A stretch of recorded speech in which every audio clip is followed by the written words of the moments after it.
هي الحلقات تحفظني بآيات من القرآن، هي الحلقات تملأني بحب المصطفى العدنان، هي الحلقات تحفظني اعوذ باللہ من الشیطان الرجیم، بسم اللہ الرحمن الرحیم۔ ناظرین کرام، السلام علیکم ورحمۃ اللہ وبرکاتہ۔ انشاءاللہ تبارک و تعالی آج ہم لوگ پڑھیں گے النحو الکبیر کا سبق نمبر 14۔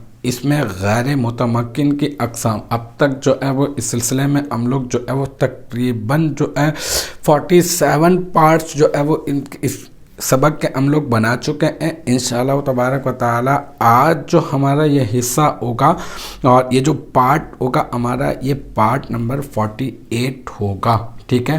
اچھا، ہم لوگ اس میں غیر متمکن کی 5ویں قسم جو ہے وہ پڑھ رہے ہیں، اسماء ظروف کے بارے میں۔ اور اسماء ظروف کی ہم نے 3 قسمیں کی تھیں، ظروف زمانیہ، ظروف مکانیہ، ظروف زمانیہ و مکانیہ۔ اب تک تو آپ کو اتنا میں نے ریپیٹ کیا ہے کہ اچھی طرح سے یاد ہو چکا ہوگا۔ تو ظروف زمانیہ کے بارے میں بھی ہم لوگ مکمل پڑھ چکے، مکانیہ کے بارے میں بھی ہم لوگ مکمل پڑھ چکے۔ ہمارا جو موضوع چل رہا ہے فی الوقت وہ ہے ظروف زمانیہ و مکانیہ، دونوں کا جو استعمال ہے، جو زمان اور مکان دونوں کے لیے استعمال ہوتے ہیں۔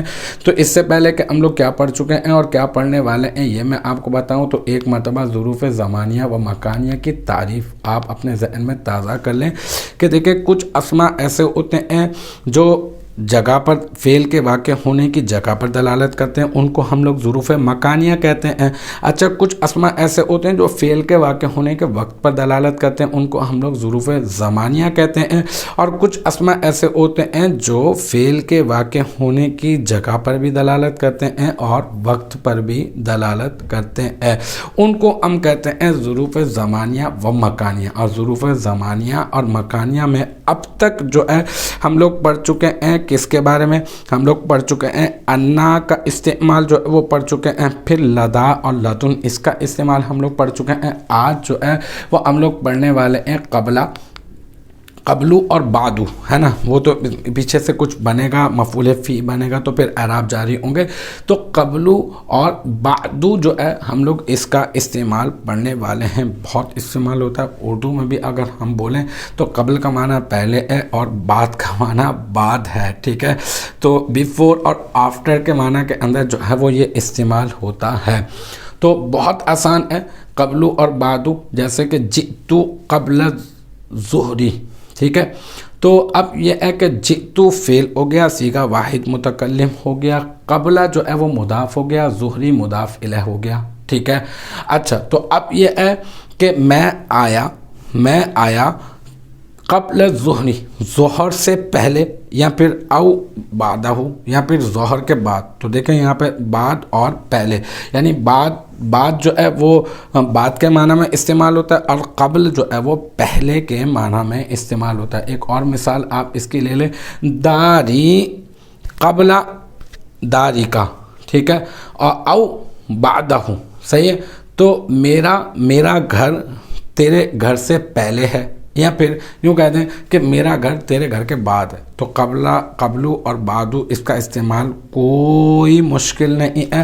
ہاں، یہ ضرور یاد رکھیں کہ یہ مضاف ہوتے ہیں، اور یہ بھی یاد رکھیں کہ یہ مفعول فی ہوتے ہیں۔ یہ تو ہم لوگ پڑھ ہی چکے ہیں تمام اسماء ظروف کے بارے میں۔ ہاں، ایک اور خاص بات آخری اس کے متعلق آپ پڑھ لیں کہ ان کے معرب اور مبنی ہونے میں جو تفصیل ہم نے وہاں پڑھی تھی نا، قداموں اور تحت اور فوقہ کے تحت، کہ وہ کب مبنی ہوتے ہیں کب معرب ہوتے ہیں، تو بس ویسے تو وہی والی تفصیل جو ہے وہ اس کے آپ سمجھ لیں کہ وہ والی ویڈیو آپ دیکھ لیجئے گا تو آپ کو اندازہ ہو جائے گا، اس کے متعلق بھی وہی والی جو ہے وہ تفصیل ہے۔ اور مزے کی بات یہ ہے کہ الحمدللہ اس میں غیر متمکن کی 5ویں قسم جو اسماء ظروف تھی، جو بہت ایک طویل جو ہے اس کے متعلق کلاسز جو ہے وہ چلی، ہمارا سلسلہ چلا، آج اپنے اختتام کو پہنچا۔